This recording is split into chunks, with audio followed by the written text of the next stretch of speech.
ಸುಧೀರ್ವಾದ ಸೇವೆ ಸಲ್ಲಿಸಿದ 1993ರಲ್ಲಿ government appointment ಸಿಕ್ಕಿದ್ದು ಬಹಳ ಸಂತೋಷವಾಗಿದೆ. ಹಿಸ್ಟರಿ ಡಿಪಾರ್ಟ್ಮೆಂಟ್ ಎಂಪ್ಲಾಯಿಯಾಗಿ ಇನ್ನೊಬ್ಬ ಸೇವೆ ಸಲ್ಲಿಸಿದ ರವಿಕುಮಾರ್ ಅವರು ಇವರು ಸೇವೆ ಒಳ್ಳೆ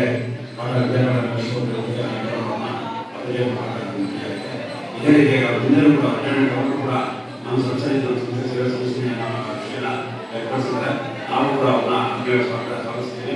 ಅವ್ರ ಸೇವೆ ಸದಾ ನಮ್ಮ ಸಂಸ್ಥೆಗೆ ಅಂತ ಅವ್ರ ಮುಂದಿನ ಅನುಕೂಲವಾಗಿ ಯೂನಿವರ್ಸಿಟಿ ಕೋರ್ಸ್ನಲ್ಲಿ ಆನಂದವರು 1979ರಲ್ಲಿ ಕನ್ನಡ ಲೆಕ್ಚರರಾಗಿ ಸೇವೆ ಸಲ್ಲಿಸಲು ಶುರು ಮಾಡಿದರು. ಸುದೀರ್ಘವಾದ ಸೇವೆ ಸಲ್ಲಿಸಿದ 2021ರಲ್ಲಿ ಅದೇ ಕಾಲೇಜಲ್ಲಿ ಪ್ರಾಂಶುಪಾಲರಾಗಿ ಅಪಾಯಿಂಟ್ ಆಗಿ ಒಳ್ಳೆಯ ಉನ್ನತವಾದ ಸೇವೆ ಮಾಡುತ್ತಿದ್ದಾರೆ. ಅವರ ಸೇವಾವನ್ನು ಮುಗಿದನ್ನು ನಮ್ಮ ಸಂಸ್ಥೆಯಲ್ಲಿ ಏನಾದರೂ ಮಾಡಬೇಕು ಮತ್ತೆ ಹೀಗೆ ಅವರ ಕೆಲಸ ಮುಂದುವರಿಸಬಹುದಾಗಿದೆ. ಅವರು ಕೂಡ ಸಂತೋಷದಿಂದ ಒಪ್ಪಿಕೊಂಡು ಮಾಡ್ಕೊಂಡು ಹೋಗ್ತಾ ಇದ್ದಾರೆ. ಅವರು ಸೇವೆ ಸಲ್ಲಿಸಿರುವ ಅಷ್ಟು ದಿವಸನೂ ಪ್ರಾಮಾಣಿಕವಾಗಿ ಪ್ರಾಂಶುಪಾಲರಾಗಿ ಯಾವುದೇ ರೀತಿಯ ತೊಂದರೆ ಆಗದಂತೆ ನಮ್ಮ ಸಂಸ್ಥೆ ಒಳ್ಳೆಯ ಕೆಲಸ ಮಾಡಿಕೊಂಡು ಅವರು ಕೂಡ ಒಳ್ಳೆಯ ಕೆಲಸ ಮಾಡುತ್ತಿದ್ದಾರೆ. ವಿದ್ಯಾರ್ಥಿಗಳು ಕೂಡ ಅವರು ಬಹಳವಾಗಿ ಇದೇ ರೀತಿ ಅವರನ್ನ ಇನ್ನೂ ಸುಖವಾಗಿದೆ ಯಶಸ್ವಿಯಾಗಿದೆ ಅಂತ ಹೇಳ್ಬಿಟ್ಟು ಆದೇಶ ನೀಡಲಾಗಿದೆ. ಶ್ರೀ ಬಂಗಾಳಪ್ಪ ವಿದ್ಯಾಸಂಸ್ಥೆ ಮಾನ್ಯರೇ, ಈ ವಿದ್ಯಾಸಂಸ್ಥೆಯು ಸ್ಥಾಪನೆಯಾಗಿ 1948ರಿಂದ ಕಾರ್ಯನಿರ್ವಹಿಸಿಕೊಂಡು ಮಾಡಿಕೊಂಡು ಹೆಚ್ಚಿನ ವಿದ್ಯಾಭ್ಯಾಸ ಪಡೆದುಕೊಂಡು ಬಂದಿರತಕ್ಕಂಥ ಸಂಸ್ಥೆ. ಈ ಸಂಸ್ಥೆಗೆ 1991 ಇಸವಿಯಲ್ಲಿ ಪದವಿ ಪೂರ್ವ ಕಾಲೇಜಿಗೆ ರವಿಕುಮಾರ್ ಅವರು ಇತಿಹಾಸ ತಜ್ಞರಾಗಿ ಒಂದು ಸೇರ್ಪಡೆಯಾಗಿ ಸುಮಾರು 36 ವರ್ಷಗಳ ಕಾಲ ಸುದೀರ್ಘವಾದ ಕಾಲ ಇವರು ಸೇವೆಯನ್ನು ಮಾಡಿಕೊಂಡು ಬಂದಿರುತ್ತಾರೆ. ಸರಿ ಉದಯ್ ಕುಮಾರ್ ಅವರು ಒಳ್ಳೆಯ ವ್ಯಕ್ತಿತ್ವವನ್ನು ಒಳ್ಳೆಯ ಜೀವನದ ಶೈಲಿಗೆ ಅದೇ ಉದಯ್ ಕುಮಾರ್ ಅವರು ಇದೇ ತಿಂಗಳು 2025 ಜುಲೈ 30ನೇ ತಾರೀಕು 31 ನಿವೃತ್ತಿ ಹೊಂದಿರುತ್ತಾರೆ. ಅವರಿಗೆ ದೇವರು ಆರೋಗ್ಯ ಕೊಟ್ಟು ಈ ನಿವೃತ್ತಿ ಜೀವನ ಒಳ್ಳೆಯದಾಗಲಿ ಅಂತ ಆಶಿಸ್ತೇನೆ. ಕಾಲೇಜಿನ ಪದವಿ ಪೂರ್ವ ಕಾಲೇಜಿನಲ್ಲಿ ಆನಂದ್ ಮೂರ್ತಿ ಅವರು 1989ರಲ್ಲಿ ಪದವಿ ಪೂರ್ವ ಕಾಲೇಜಿಗೆ ಲೆಕ್ಚರರ್ ಕೆಲಸ ಮಾಡಿಕೊಂಡು ಕನ್ನಡ ಉಪನ್ಯಾಸಕರಾಗಿ ಸೇವೆ ಸಲ್ಲಿಸಿ 2021ರಲ್ಲಿ ಪ್ರಾಂಶುಪಾಲರಾಗಿ ಭರ್ತಿ ಹೊಂದು 2025 ಜೂನ್ 30ನೇ ತಾರೀಕು ನಿವೃತ್ತಿ ಹೊಂದಿರುತ್ತಾರೆ. ಸದರಿ ಆನಂದ್ ಮೂರ್ತಿ ಅವರು ಸರಳ ವ್ಯಕ್ತಿ, ಸಜ್ಜನ ವ್ಯಕ್ತಿ ಹಾಗೂ ನಮ್ಮ ಒಳ್ಳೆಯ ಹೆಸರು ಪಡೆದಿರ್ತಕ್ಕಂಥ ಆನಂದ್ ಮೂರ್ತಿ ಅವರು ನಿವೃತ್ತಿ ಜೀವನ ಹೊಂದಿರೋದ್ರಿಂದ ಅವರಿಗೆ ದೇವರು ಆಯುರಾರೋಗ್ಯ ಕೊಟ್ಕೊಂಡು ಹಾಗೂ ಈಗೂ ಸಹ ನಮ್ಮ ಕಾಲೇಜಿನಲ್ಲಿ ನಿವೃತ್ತಿ ಹೊಂದ್ರೂ ಕಾಲೇಜಿನ HOD ಆಗಿ ಕೆಲಸ ಮಾಡ್ತಾ ಇದ್ದಾರೆ. ಅವ್ರಿಗೆ ದೇವರು ಒಳ್ಳೇದು ಮಾಡಿ ಅಂತ ಆಸೆ.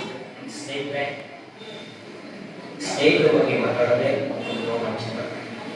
ನನ್ನ ಉದಯ್ ಕುಮಾರ್ ಅವರ ಬಾಂಧವ್ಯ ಪ್ರಾರಂಭ ಆಗಿದ್ದು 1989 ಡಿಸೆಂಬರ್ ತಿಂಗಳಲ್ಲಿ ಅವರು ನನಗಿನ ಮೊದಲನೇ ಇಲ್ಲಿ ಉಪನ್ಯಾಸಕರಾಗಿದ್ದರು. ನಾನೇ ಸ್ವಇಚ್ಛೆಯಿಂದ ಅವರನ್ನು ಪರಿಚಯ ಮಾಡಿಕೊಂಡ ಅವರ ನನ್ನ ಸ್ನೇಹ ಪ್ರಾರಂಭವಾಗಿ ಇಲ್ಲಿಗೆ 36 ವರ್ಷಗಳ ಸತತವಾಗಿ ಅವಿನಾಭಾವ ಬಹಳ ಮುಖ್ಯವಾಗಿ ಒಂದು ಮರದ ಬೇರಿಗೂ ಅದರ ಕಾಂಡಕ್ಕಿರುವ ಸಂಬಂಧರಾಗಿ ಇಬ್ಬರ ಬಾಂಧವ್ಯ ಎಲ್ಲಿಯೂ ಒಂದೊಂದಿಯಷ್ಟು ಲೋಪ ಆದಂಗೆ ಇಲ್ಲಿವರೆಗೂ ನಾವು ಬಹಳ ಆತ್ಮೀಯವಾದ ಸ್ನೇಹ. ಯಾಕಂದ್ರೆ ಸ್ನೇಹ ಅಂದ್ರೆ ಎಷ್ಟು ಗಟ್ಟಿಯಾಗಿರ್ಬೇಕು ಅನ್ನೋದನ್ನ ಒಬ್ಬರನ್ನೊಬ್ಬರು ಅರ್ಥ ಮಾಡ್ಕೊಂಡು ತಂದ ಸ್ನೇಹಿತರಾಗಿ ನಾವಿಲ್ಲಿ ಸೇವೆಯನ್ನು ಮುಗಿಸಿದ್ದೇವೆ. ಹೇಳ್ಬೇಕಂದ್ರೆ ನಾವು ಅವರು ಬಹಳ ಸ್ಪರ್ಧಾತ್ಮಕ ಪರೀಕ್ಷೆಗಳನ್ನು ಒಟ್ಟಿಗೆ ಹೋಗಿ ನನಗೆ ಇತಿಹಾಸದ ಬಗ್ಗೆ ಆಸಕ್ತಿಯನ್ನು ಬೆಳೆಸಂತ ಒಬ್ಬ ಸ್ನೇಹಿತ.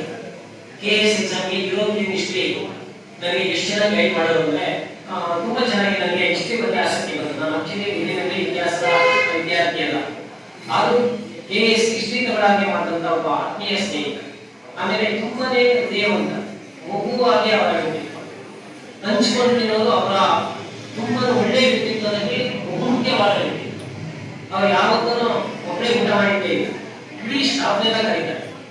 ಅವ್ರ ಕುಟುಂಬ ಎಲ್ಲ ಬಂತು, ಆದ್ರೆ ಕುಟುಂಬದಲ್ಲಿ ಬಹಳ ಮುಗ್ಧವಾದ ಮನಸ್ಸಿಂದ ಇರುವಂತ ಒಬ್ಬ ವ್ಯಕ್ತಿ. ಯಾಕಂದ್ರೆ ಅವ್ರ ಅಣ್ಣ ತಮ್ಮಂದಿರೆಲ್ಲ ತುಂಬಾನೇ ಚೆನ್ನಾಗಿ ರಾಜಕೀಯವಾಗಿ ತುಂಬಾನೇ ಚೆನ್ನಾಗಿ ಬೆಳೆದಿದ್ದಾರೆ. ಇವರು ಯಾವುದೇ ರಾಜಕೀಯ ತಂತ್ರದ ಸೋಂಕಿದೆ. ಅವರ ಕೆಲಸ ಇತ್ತು ಅಂದ್ರೆ ಇತಿಹಾಸ ಪಾಠ ಮಾಡೋದು ಫಸ್ಟ್ ಆಗಿ ಹಿಸ್ಟ್ರಿ ಫಸ್ಟ್ ಬದಲಾವಣೆ ಮುಂದಿನ ಜಾಗಗಳನ್ನು ಹೊಳೆಯಿತು ಅಂತ ಒಬ್ಬ ತುಂಬಾನೇ ಹೃದಯ ಎಷ್ಟು ಅವರು ನನ್ನ ಸ್ನೇಹ ಶ್ರೀವಿದ್ಯ ಆಳನೆ. ಯಾಕಂದ್ರೆ ಆನಂದ ಅನ್ನೋ ಪದ ನನಗೆ ಎಷ್ಟು ಅಪ್ಯಾಯಮಾನವಾಗಿರುತ್ತೆ ಅವರ ಕಥೆ ಅಂದ್ರೆ ಏನೋ ಒಂದು ಕಡೆ ನನ್ನ ಹಿಂದಿನ ಅವಶ್ಯಕತೆ ಇದೆ. ಆಮೇಲೆ ನಮ್ಮ ಮಕ್ಕಳು ಬಗ್ಗೆ ತುಂಬಾನೇ ಗೌರವಯುತ ಕಾಣ್ತಾರೆ. ಇಡೀ ನಮ್ಮ ಕುಟುಂಬದಲ್ಲಿ ಒಂದು ನಮ್ಮ ಬಹಳ ಆತ್ಮೀಯರು ಅಂದ್ರೆ ಉದಯ ಕುಮಾರ್. ಈ ತರ ಸದ್ದಾಡ್ಬಿಟ್ಟು ಉದಯ ಕುಮಾರ್ ನನ್ನ ಮನಸ್ಸಲ್ಲಿರುವಂತ ಜಾಗದಲ್ಲಿ ಅಷ್ಟಾಕ್ಷರ ಸ್ನೇಹಿತ ಅಂದ್ರೆ ಉದಯ ಕುಮಾರ್, ಸೆಕೆಂಡ್ ಆಪ್ಷನ್ ಸತ್ನಾಡ್. ಹೀಗೆ ನಮ್ಮ ವ್ಯಕ್ತಿಯಾದ ಪಾತ್ರವಿದೆ. ಅವರ ನಿವೃತ್ತಿ ಜೀವನ ತುಂಬಾನೇ ಚೆನ್ನಾಗಿರಲಿ, ಅವರಿಗೆ ಭಗವಂತ ಒಳ್ಳೆಯ ಮಾಡಲಿ ಅಂತ ಯಾವತ್ತಷ್ಟೇ ಅಂತ ಒಳ್ಳೆಯ ವ್ಯಕ್ತಿಗಳಿಗೆ ದೈವನೂ ಸಹಾಯ ಮಾಡಲಿ ಅನ್ನೋ ಒಂದು ಮಾತಿದೆ. ಅವರಿಗೆ ಅವರ ಮನೆಯವರು ಅಷ್ಟೇ ತುಂಬಾನೇ ಒಳ್ಳೆ ಕಾಳಜಿ ಇರುವಂತ ಹೆಣ್ಮಗಳು. ಒಬ್ಬ ಕೆಲಸ ನಿಂತ್ಕೊಂಡು ಅವರಿಗೆ ಯೋಗಕ್ಷೇಮ ಇಷ್ಟ ವಿಚಾರಿಸ್ಕೊತಾರೆ ಅಂತ ನನಗೆ ಗೊತ್ತಿದೆ. ಇದು ಬೆಳಗಿನ ಜಾವಕ್ಕೆ ಎದ್ದು ಅಡುಗೆ ಮಾಡಿಬಿಟ್ಟು ಬಾಕ್ಸ್ ಹಾಕೊಂಡು ತಾನು ಕೆಲಸಕ್ಕೆ ಹೋಗುವಂತ ಒಬ್ಬ ಹೆಣ್ಮಗಳು ಅವರ ಪತ್ನಿ ತುಂಬಾನೇ ಶಕ್ತಿಪತಿಗಳನ್ನು ಉಪದೇಶವಾಗಿ ಅಂತ ವ್ಯಕ್ತಿತ್ವ ಇವರಿಗೆ ಕುಟುಂಬಕ್ಕೆ ತುಂಬಾ ಒಳ್ಳೆಯದು. ನಮಸ್ತೆ ಕುಮಾರ್ ಸರ್. ಪ್ರಮುಖ ಮಾರ್ಗದರ್ಶಕರಾಗಿ ಬೆಂಬಲಿಗರಾಗಿ ತುಂಬಾನೇ ಪ್ರೀತಿ ವಾತ್ಸಲ್ಯದಿಂದ ಹಾಗೂ ಸ್ನೇಹಿತರನ್ನ ನಿಮ್ಮ ಪ್ರೀತಿ ಕಾಳಜಿ ಮಮತೆ ತುಂಬಾನೇ ತೋರಿಸಿದ್ದಾರೆ ಸರ್ ನನಗೆ.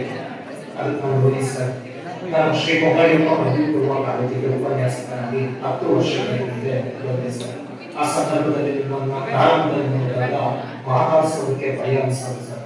ತುಂಬಾ ಸೈಲೆಂಟ್ ಆಗಿರ್ತಿದ್ವಿ, ಸ್ಟ್ರಿಕ್ಟ್ ಆಗಿರ್ತಿದ್ವಿ, ಹೇಗಪ್ಪ ಮಾತಾಡ್ಸೋದು